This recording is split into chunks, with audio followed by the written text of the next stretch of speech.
Bara kana social media adda addaa akkasumas websaayitii adda addaa akka fayyadamnu beekamaadha. Akkuma social media adda addaa fayyadamnu yookiin immoo websaayitii adda addaa fayyadamnu lakkoofsi paaswaardii fi username keenya baay'ee dabalaa deema. Kanaafuu baay'achuu username fi paaswaardii keenyarraan kan ka'e yeroo baay'ee paaswaardii fi username dagachuun ni mul'ata jechuudha. Garuu paaswaardii dagatame yookiin immoo paaswaardii keessa yoo dagattan maal gootu? Reset gootu? Reset gochuun mala tokko ta'uu danda'a. Garuu otoo reset hin godhin yookiin immoo otoo forgot hin godhin paaswaardii sana salphumatti paaswaardii yoo daganne yookiin immoo yoo irraanfanne eessaa akka argannu yookiin immoo akkamittiin akka argannu qabadhe isinii dhiyaadheera. Haga dhuma viidiyoo kanatti na hordofaa affeerraa kiyya.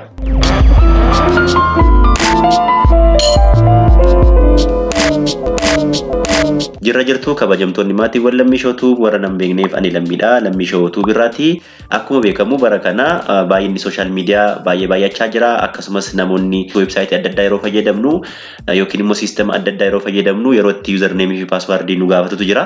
Kanaafuu social media adda addaa irratti yookiin immoo websaayitii adda addaa irratti yookiin siistema adda addaa irratti gaafa paaswaardii fi username create goone fayyadamnu yeroo biraa irra deebisnee fayyadamuu fi username fi paaswaardii yeroo jalqabaatti create goone sana nu gaafata.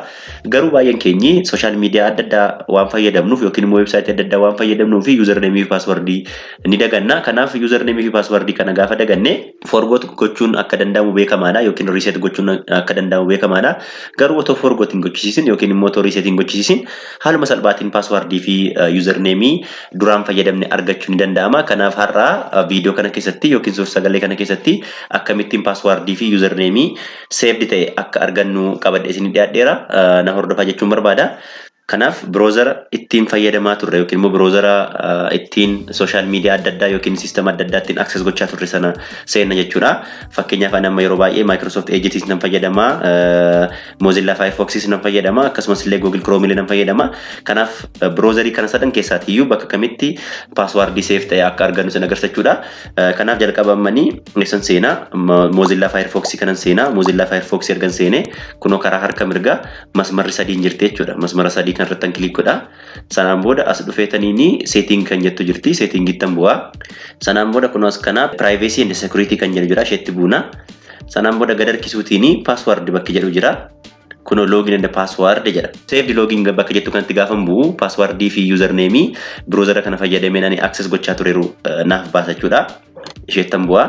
Kanaaf asirratti akkuma argitanii kunoo Facebookiin hin jira, Elsiveriin hin jira. Kanaaf warri kuni paaswaardii save ta'eeru jechuudha device irratti yookiin immoo browserii kiyya irratti. Kanaaf fakkeenyaaf kan Facebook kan argachuu barbaade ishee irratti bu'achuudha.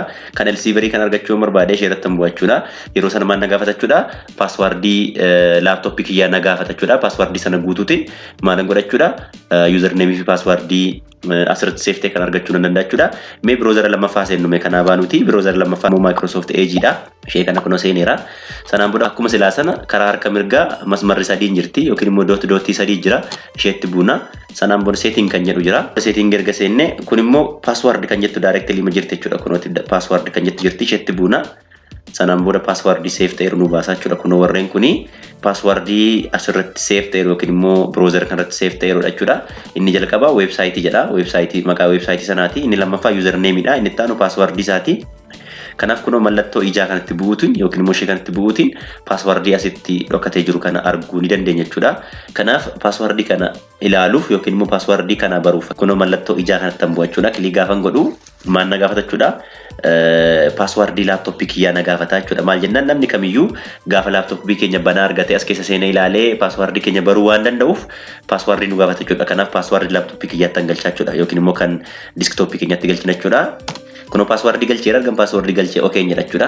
Yeroo paaswaardii galchee okay jedhu kuno maal godhachuudha? Paaswaardii duraan dhokate sana haala kanaan na baasee jechuudha. Warra kaan illee arguu barbaade akkasumatti itti bubbuutiin mallattoo ijaa kanatti buutiin paaswaardii keenya baruu ni dandeenya jechuudha. Inni sadaffaa immoo kuno Chrome dha yookiin immoo Google Chrome dha. Google Chrome illee steppiin wal fakkaataa foloo gootu. Kuno asirraan karaa harka mirgaa masmarri sadii dootiin sadiin jirti isheetti buutu. Sanaan booda setting kan jedhu jira.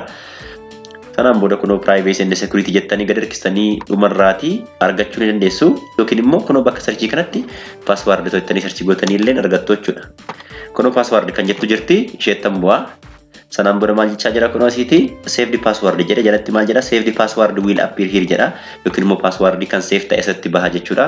Akka carraa ta'e garuu ani Google Chrome kanaan fayyadamee social media yookiin website username password gaafatu fayyadamee hin beeku waan ta'eef asitti kan save ta'e hin jiru jechuudha. Kanaafuu password fi username save ta'e haala kanaan laptop keenyaan isaa ta'u desktop isaa ta'u mobile isaa ta'u yoo website way access goone yookiin immoo social media way yoo access goone yoo boodarra immoo username fi password isaa daganne as dhufuutiin karaa setting dhufuutiin password keenya akka ittiin argachuu ni dandeenya jechuudha. Kanaaf reset gochuun nu barbaachisu jechuudha.